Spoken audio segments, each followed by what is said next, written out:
folks. I'd discuss something that's been on my mind for a while about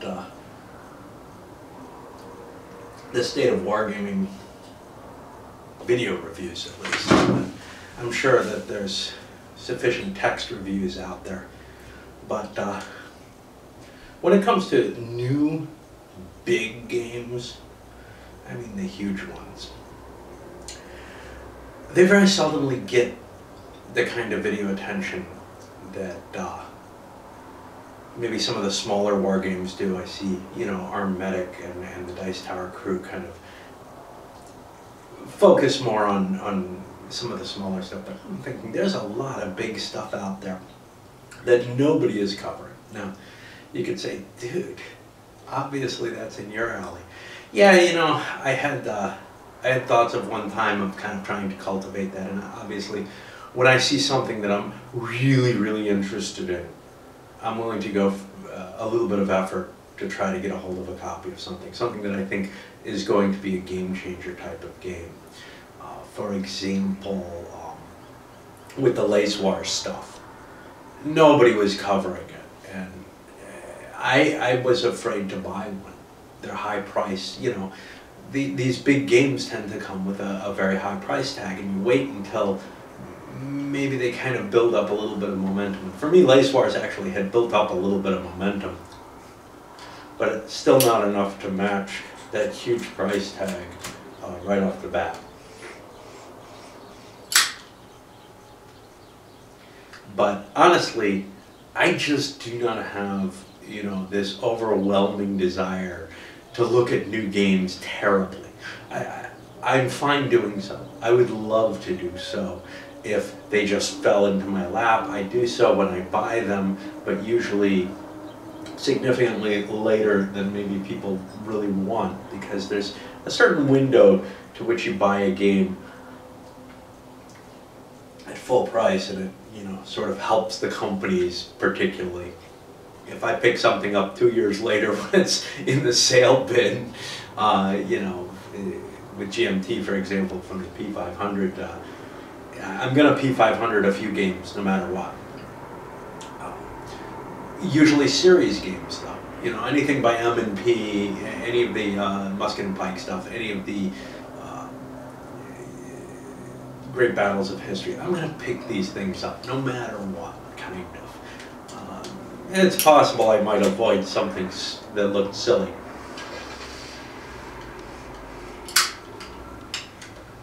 Along those series. For example, I stayed away from Newton, the Battles of the American Revolution, and I probably will never pick it up unless I see it very cheap, just because it looks like such small battles in an already streamlined, stripped down system that I don't think it would be, you know, terribly interesting for me to play. That I'd only get a flag out of them for the most part. What I guess what I'm saying is people who are interested, and especially people with a smaller collection, who don't feel like they have, you know, I mean, what the hell do I have now? Some 600, 700 games that I have to cover in the backlog, you know, of the old stuff that I have. That I feel particularly, you know, unmotivated to go out and reach out to the companies and say, hey, look, you know, I'd really like to try this, and this. Now, one good thing, one good sign here is actually Marco is starting to move more into some of the heavier stuff. I saw he was playing Africa, not real heavy, but, you know, moving in the direction of heavier games. But it would be nice. We're never going to get the coverage with even, you know, even if I threw myself into the mix, we're never going to get the coverage to catch all of these, because they're big games that take a significant amount of investment to play and fiddle with. And, you know, to even get that first playing out of them and look at them and talk about them requires a certain amount of effort that, you know, would keep you doing nothing but those for the rest of you know, whatever reviewing you're doing. And obviously, no one wants to only focus on one era, one genre of game, one style of games. But you know, I'm particularly unwilling to reach out to companies. For example, with GMT, I reached out once asking, hey, I'm pre-ordered, I think this was with Virgin Queen, but it may have been something else. I'm already pre-ordered, I'm gonna pay for this sucker, but can you, you know, expedite a shipment to me so that maybe I can get a video out earlier? There was one response from their customer service people, and then no response from the person they told me to contact about it. So, you know, it's kind of like, well, the hell with that, you know, I'm not worried about it. I know that companies are aware of me, and my feeling is, well, they don't like what I provide, and that's understandable. There's no game that I will just rant and rave about. I'm not your salesman.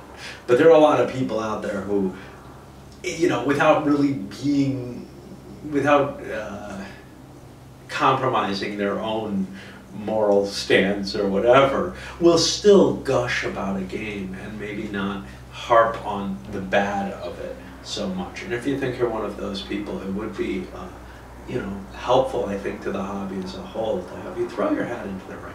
Maybe do a big recent game within, you know, something that's been published fairly recently, and then contact, you know, one of the big boys about doing one of these games. And you know, if you don't, the other facet that they might not like me about is I'm so damned unprofessional, right?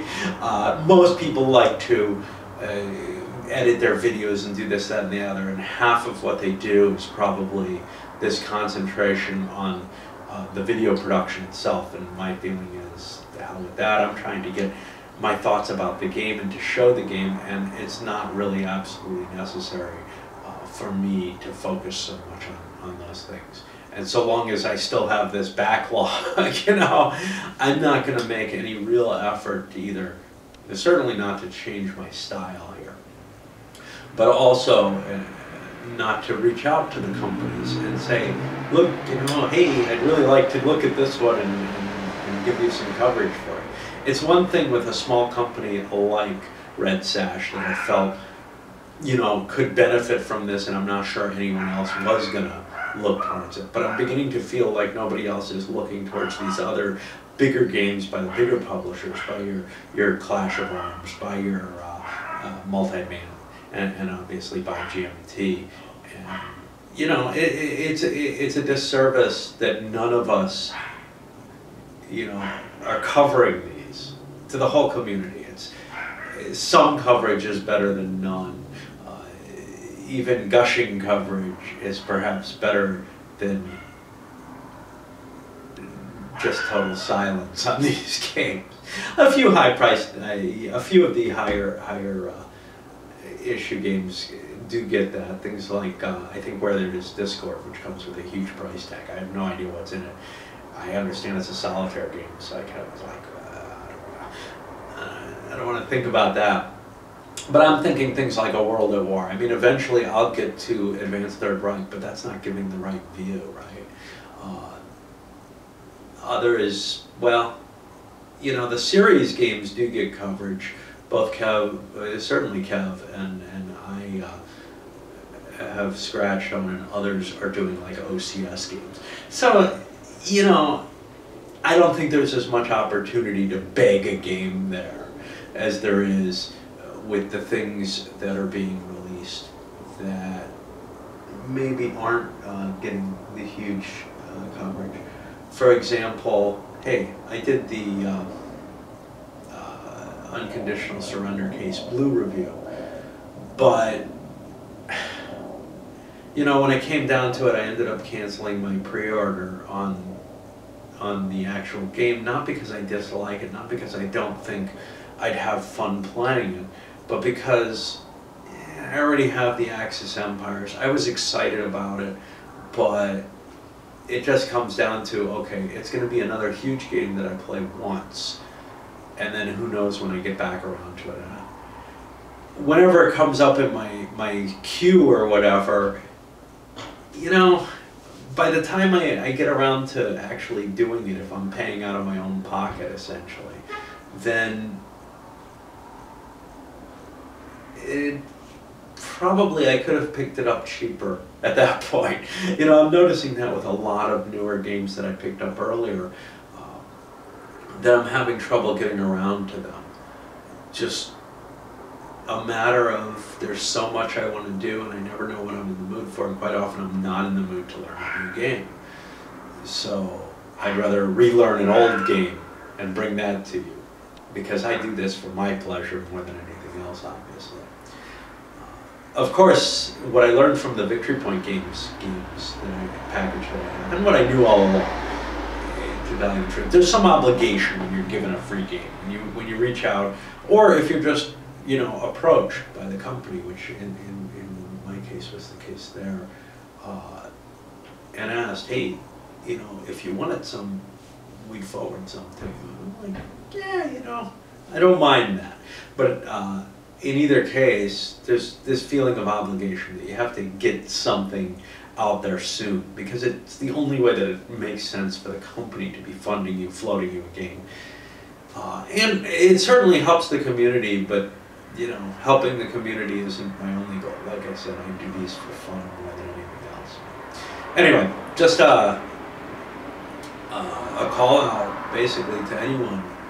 You know, if you guys want to do reviews, if you've done a couple of videos already, probably, unless you're like me, probably the companies will not say no to you. And if you haven't done any yet, well, it might be worthwhile to do a couple of things that are fairly recent, just to show sort of your style and everything. And it can't really hurt, right? You get to look at some games maybe ahead of time, provide some previews for those. And the thing is, there's this huge, huge gap in terms of people covering the really big games. All right, let me send this